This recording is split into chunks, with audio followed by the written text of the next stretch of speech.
legit.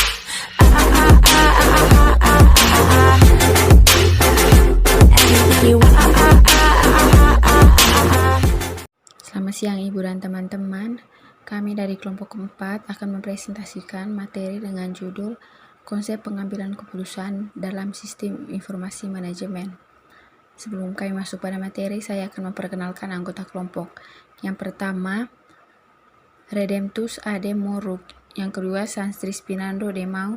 Dan yang ketiga, saya sendiri, Melania Maria Jaya. Yang pertama, pengertian pengambilan keputusan. Pengambilan keputusan adalah suatu proses pemikiran dalam pemecahan masalah untuk memperoleh hasil yang akan dilaksanakan. Dalam manajemen, pengambilan keputusan memegang peranan penting karena keputusan yang diambil oleh manajer merupakan hasil pemikiran akhir yang harus dilaksanakan oleh bawahannya atau organisasi yang ia pimpin. Pembuatan keputusan ini bertujuan mengatasi atau memecahkan masalah yang bersangkutan sehingga usaha pencapaian tujuan yang dimaksud dapat dilaksanakan secara baik dan efektif. Masalah atau problem yang dimaksud dari pengertian di atas dapat dibagi dalam 3 golongan besar. Yang pertama masalah korektif, yang kedua masalah progresif, dan yang ketiga masalah kreatif.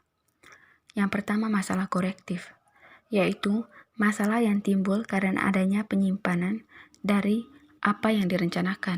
Yang kedua, masalah progresif, yaitu suatu masalah yang terjadi akibat adanya keinginan untuk memperbaiki atau meningkatkan suatu prestasi yang terjadi di masa lalu. Misalnya, suatu perusahaan ingin memperbesar atau memperluas market share-nya, atau suatu pabrik mobil ingin memproduksi suatu kendaraan yang lebih irit bahan bakarnya.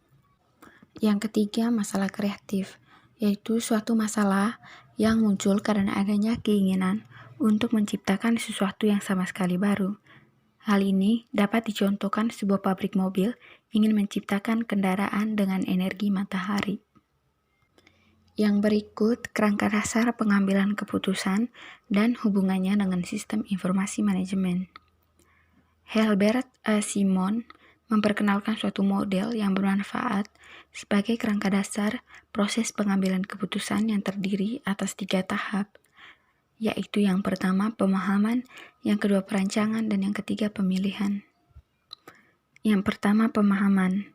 Pemahaman untuk menyelidiki lingkungan kondisi yang memerlukan keputusan. Yang kedua perancangan untuk menemukan, mengembangkan, dan menganalisis arah tindakan yang mungkin dapat digunakan. Yang ketiga pemilihan untuk memilih arah tindakan tertentu dari semua arah tindakan yang ada. Pilihan ditentukan dan dilaksanakan. Dari kerangka dasar pengambilan keputusan di atas, maka dapat kita hubungkan dengan sistem informasi manajemen melalui sebuah model sebagai berikut.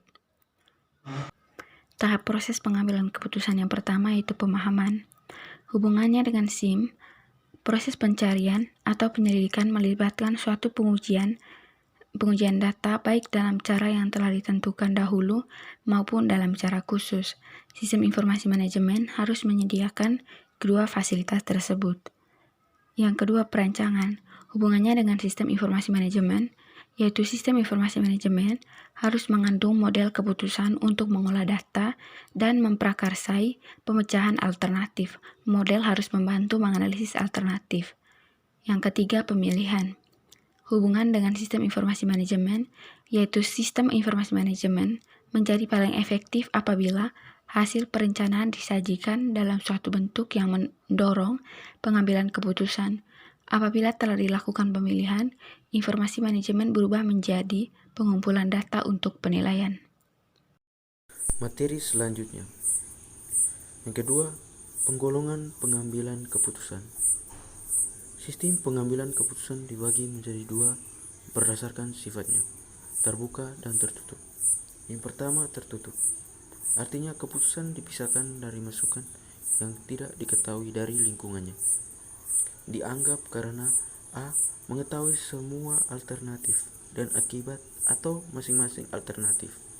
B. mempunyai suatu mode atau aturan hubungan dan sebagainya yang memungkinkan membuat urutan alternatif yang lebih disukai. C. Memilih alternatif yang memaksimalkan sesuatu seperti keuntungan, volume penjualan, atau kegunaan. Yang kedua, terbuka. Artinya, keputusan sebagian terjadi dalam suatu lingkungan yang kompleks dan sebagian tidak diketahui. Keputusan dipengaruhi oleh lingkungan dan keputusan selanjutnya mempengaruhi lingkungan. Dianggap karena A. Tidak mengetahui semua alternatif dan semua hasil. B. Melakukan penyelidikan secara terbatas untuk menemukan beberapa alternatif yang memuaskan. C. Mengambil keputusan yang memuaskan tingkat keinginan. Selanjutnya, 3. Proses pengambilan keputusan. Dalam pengambilan keputusan secara efektif diperlukan beberapa tahap agar keputusan yang diambil dapat membantu pencapaian tujuan organisasi. Berikut tahapan proses pengambilan keputusan.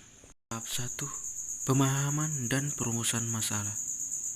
Tahap 2. Pengumpulan dan analisis data. Tahap 3. Pengembangan alternatif. Tahap 4. Evaluasi alternatif. Tahap 5. Pemilihan alternatif yang baik. Tahap 6. Implementasi keputusan. Dan tahap terakhir ke-7. Evaluasi hasil keputusan. Selanjutnya, keempat, kriteria pengambilan keputusan. Kriteria untuk memilih alternatif dalam model normatif adalah pemaksimalan. Tujuan ini apabila dinyatakan dalam bentuk kuantitatif disebut fungsi objektif untuk suatu keputusan. Dalam model ekonomi klasik, manusia rasional dianggap memaksimalkan kegunaan. Kegunaan ini dirumuskan sebagai sifat hasil yang memberikan kesenangan atau menghindarkan kesusahan. Bagi suatu perusahaan, kegunaan biasanya dipandang sebagai laba. Tetapi, hal ini dapat juga berupa penjualan bagi pasar dan lain sebagainya. Suatu pandangan alternatif mengenai kriteria untuk pengambilan keputusan adalah pemuasan. Pandangan ini berasal dari model perilaku deskriptif yang menyatakan penyelidikan untuk mendapatkannya. Mereka tidak sepenuhnya rasional atau cermat dalam penyelidikan atau penelitiannya. Materi selanjutnya akan dibacakan oleh teman saya, Redemptus Ademor. B. Skala pengukuran pengambilan keputusan. Pada hakikatnya, pembuatan keputusan dipandang sebagai suatu proses dalam usaha mencari jalan keluar dari suatu masalah. Tolak ukur kuantitatif mengenai manfaat dan biaya bertujuan mempermudah perbandingan antara keefektifan beraneka alternatif. Cara penerapan dalam suatu keputusan. Di sini jelas nilai-nilai tingkat ukurannya dalam bentuk angka-angka atau kuantitatif. Skala pengukuran ini disusun menurut urutan bertambah banyaknya batasan yang diadakan. Skala pengukuran yang dimaksud dapat dirinci dan dijelaskan di bawah ini. Yang pertama, skala nominal. Yang kedua, skala ordinal. Yang ketiga, skala interval. Yang keempat, skala rasio. Yang kelima, skala absolut. Berikutnya, yang pertama, dasar pengambilan keputusan. Ada beberapa dasar pengambilan keputusan tergantung dari permasalahannya, yaitu yang pertama, pengambilan keputusan berdasarkan intuisi. Yang berikut pengambilan keputusan rasional. Yang berikut pengambilan keputusan berdasarkan fakta. Pengambilan keputusan berdasarkan pengalaman. Pengambilan keputusan berdasarkan wewenang. C. Metode kuantitatif dalam pembuatan keputusan.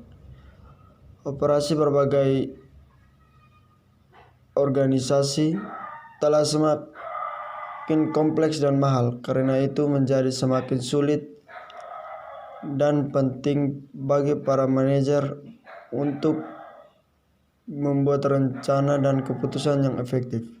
Berbagai teknik dan peralatan kuantitatif dalam pembuatan keputusan telah dikembangkan lebih dari 40 tahun dan dikenal sebagai teknik manajemen change. Pada umumnya, Kedua istilah tersebut digunakan bergantian dalam proses yang sama, yaitu riset operasi. Yang pertama, konsep riset operasi. Ada tujuh ciri utama riset operasi dan proses pengambilan keputusan yang dapat dirinci sebagai berikut.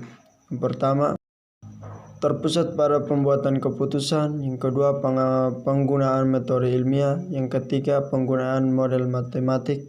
Yang keempat, efektivitas ekonomis. Yang kelima, bergantung pada komputer. Yang keenam, pendekatan tim. Yang ketujuh, organisasi sistem.